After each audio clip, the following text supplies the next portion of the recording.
itu disampaikan oleh jurnalis Kompas TV Mita Handayani dan juru kamera Andri Iskandar. Mita, selamat petang. Mita, bisa disampaikan seperti apa update pencarian pelaku dan bagaimana warga mengenal pelaku? Ya, selamat petang Dipo. Ini untuk pencarian pelaku sendiri saat ini memang masih dalam pengejaran dari pihak kepolisian Polda Jawa Barat. Dan tadi siang Kapolda Jabar juga menginformasikan bahwa terduga pelaku ini sudah menjadi tersangka seperti itu dan sudah masuk dalam daftar pencarian orang agar mempersempit ruang gerak dari tersangka tersebut. Nah, Dipo, saat ini saya sedang berada di tempat kejadian perkara. Ini adalah tempat tinggal dari korban dan juga tersangka selama 3 bulan terakhir. Penyekapan sendiri memang sudah berlangsung kurang lebih 3 tahun seperti itu, namun memang korban dan juga tersangka ini berpindah-pindah tempat tinggalnya, dan ini adalah tempat tinggal dari korban dan juga tersangka 3 bulan terakhir, tepatnya dari tanggal 9 Maret sampai dengan 9 Juni 2026. Tadi siang Inavis dari Polda Jawa Barat sudah datang ke lokasi untuk melakukan olah TKP. Untuk olah TKP sendiri berlangsung kurang lebih 2,5 jam dari pukul 12 siang sampai dengan pukul setengah 3 seperti itu. Dan ini untuk dalam kamar kosannya sendiri sudah terpasang polis lain seperti itu. Dan untuk petugas Inavis Polda Jawa Barat juga tadi pada saat keluar dari TKP seperti itu membawa beberapa barang bukti seperti itu, diantaranya adalah helm dan juga baju seperti itu. Nah, untuk mengetahui bagaimana sosok dari tersangka yang saat ini sudah masuk dalam DPO, kita sudah bersama dengan penjaga kos di Cinunuk, Kabupaten Bandung. Selamat petang, Pak. Ya, selamat. Pak, kalau misalnya tersangka ini sebenarnya perilaku sehari-hari itu seperti apa yang Bapak lihat? Awalnya sih biasa, pas datang ke sini tuh biasa gitu kan.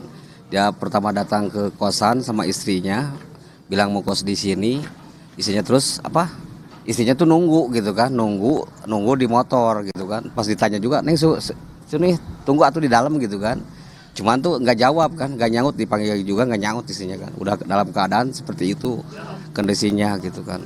Tapi kalau sehari-hari sendiri tersangka ini seperti apa, Pak? Bersosialisasikah di dalam kosan atau seperti apa emosinya? Kalau sosialisasi enggak lah ya. Dia tuh kan suka ngurung gitu kan, keluar malam cuma beli makan. Terus kalau misalnya ada kunjungan ke konsumen kan, dia tuh seorang leasing ya, kerja di Adira itu sebagai eksternal. Dia tuh kalau misalnya keluar pagi pulang jam 12, terus pulang ngasih makan gitu kan ke si korban tuh. Biasa aja sih, terus pulangnya malam, cuman sampai dikunci di dalam gitu. Ya. Namun untuk sosialisasi dengan Bapak sendiri seperti apa, Pak? Cuma sama Bapak aja sih di sini, temannya nggak ada yang lain gitu. Cuman kesininya tuh semakin kesini tuh makin gak jelas sikapnya gitu kan. Kalau misalnya ada orang yang lewat gitu kan, nggak permisi dia marah gitu kan. Terus ada yang perbaikan kesini, kunjungan ke tower dia marah gitu kan. Posisinya kayak gitu, jadi nggak jelas kesini itu nggak jelas gitu. Pas sama bapak tuh ditekan buku nikah gitu kan. Soalnya dia bilangnya kan suami istri. Cuma kalau misalnya aturan kosan tuh kan, kalau misalnya suami istri itu harus ada buku nikahnya gitu kan, kayak gitu. Jadi pada saat datang ke sini mengaku memang suami istri, ya, namun belum memberikan bukti buku nikah seperti itu ya, Pak ya? Ya, awalnya sih ngejanjiin siap katanya kalau misalnya pas pulang ke rumah nanti dipoto dikirim lewat WA gitu kan.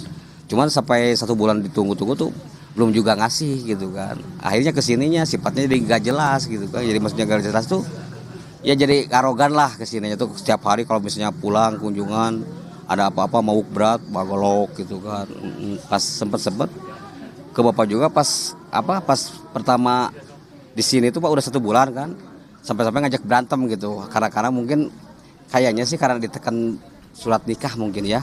Jadi dia tuh nggak terima atau gimana. Ya bapak akhirnya ya udahlah, takutnya ngeganggu gitu kan ke yang kos yang lain.